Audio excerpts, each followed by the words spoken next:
प्रलोभन देत नाही। आम्ही सांगतोय की आम्ही धाराशिवमध्ये त्या ठिकाणी कृष्णा खोऱ्याचं पाणी आणणार। उद्याच्याला लोकसभेचा विधानसभेचा उमेदवार विकास करण्याच्या करता निवडून द्यायचा असतो। त्यामध्ये सगळे आता काही लोक सांगतात, काहींच्या जाहीरनाम्यामध्ये आहे की बाबा आम्ही निवडून आल्यानंतर आम्ही असं महिलांच्या बाबतीमध्ये करणार। मग त्यांनी पण सांगताना तसं सांगितलं ना, पटापटा त्यांच्या अकाउंटला पैसे येणार। मग हे प्रलोभन होत नाही का? मी काय सांगितलं की या संदर्भामध्ये आपली विकासाची कामं आम्ही करू, त्या संदर्भात विकासाची कामं करण्याला संधी तुम्ही आम्हाला द्या।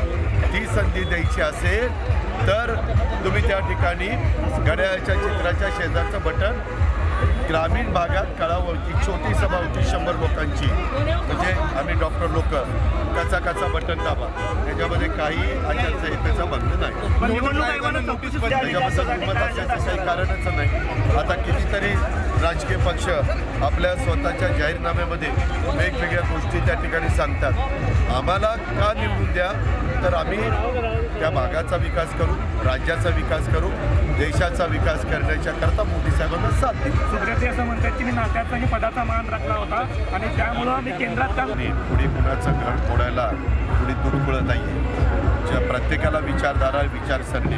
आज आता तुम्ही ABP माझामध्ये आणि उद्याच्याला तुम्हाला न्यूज लीग बोलवलं किंवा झीड बोलवलं आणि तुम्ही तिकडं गेला म्हणजे काय तुमचं घर फोडलं? तुम्हाला तिथलं काम योग्य वाटलं म्हणून तुम्ही तिथं गेला? हे प्रश्न नाही आहे की लोकसभेची निवडणूक आहे, घर फोडलं आणि अमकं झालं, हे चोरलं आणि ते चोरलं, कसली चुकीचे प्रचार करतायत? अरे देशाच्या भवितव्याबद्दल बोला। चंद्रयानावर मंगळयानावर आपण पोचलोय। आज आजूबाजूचं एकही राष्ट्र आपल्याकडे वाकड्या नजरेने बघत नाही। पाकिस्तानचं मध्ये पुलवामाच्या निमित्तानं कंबरनं मोडलं, परत पाकिस्तानने काही चूक केलं नाही केलं? अरे देशाचं बोला ना, देशाचं काय होणार आहे, देशाचा तुमचा कार्यक्रम काय आहे त्याच्याबद्दल बोलायचं नाही। आणि घर फोडलं, हे चोरलं, ते झालं आणि त्यांनी निवडणूक आचारसंहितेचा भंग केला। निधी देतो म्हणजे काही निवडणूक आचारसंहितेचा भंग आहे काय? काही बोललं की प्रत्येकाला आपलं जे काही म्हणणं आहे तो मांडण्याचा लोकशाहीमध्ये अधिकार आहे। त्यांनी त्यांची खंत बोलून दाखवली असली तरी त्यांनी सांगितलंय की देशाचे पंतप्रधान नरेंद्र मोदी साहेबांना करण्याच्या करता महायुतीचे सर्वच्या सर्व उमेदवार कसे निवडून येतील, त्याच्यामध्ये धाराशिव लोकसभा मतदारसंघ हाही उमेदवार त्याच्यामध्ये आहे।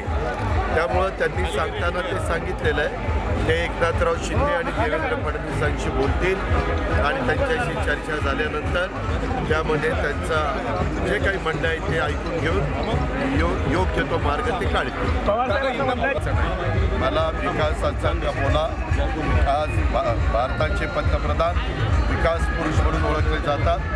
विकासाकरता आम्ही महायुती त्या ठिकाणी लढतोय आणि विकासाकरता आम्हाला राज्याचं पण भलं करून घ्यायचं आहे। केंद्राचा मोठ्या प्रमाणात निधी आम्हाला या सगळ्या कामाला लागणार आहे। एकट्या राज्याचा निधी मोठ्या प्रकल्पाला तुमचे शेतीच्या पाण्याचे प्रकल्प असतील किंवा रेल्वेचे प्रकल्प असतील, विमानतळाचे प्रकल्प असतील किंवा मेट्रोचे प्रकल्प असतील, नॅशनल हायवेचे प्रकल्प असतील, बंदरं विकसित करण्याचे प्रकल्प असतील, मोठे गुंतवणूक परदेशी आपल्या भागामध्ये येण्याच्या करता त्यांचीच मदत त्या ठिकाणी लागते। जसं टेस्ला म्हणून एक जगविख्यात मोटर कंपनी आहे, त्यांच्या प्रमुखांची मध्ये नरेंद्र मोदी साहेब बोलले, ते म्हणले कुठेही भारतात या परंतु तुम्ही गुंतवणूक करा, असं त्यांचं विजन आहे। आज ते 24 तासातले 18 तास काम करतात। गेल्या 10 वर्षात त्यांनी कधी सुट्टी घेतली नाही, सतत काम।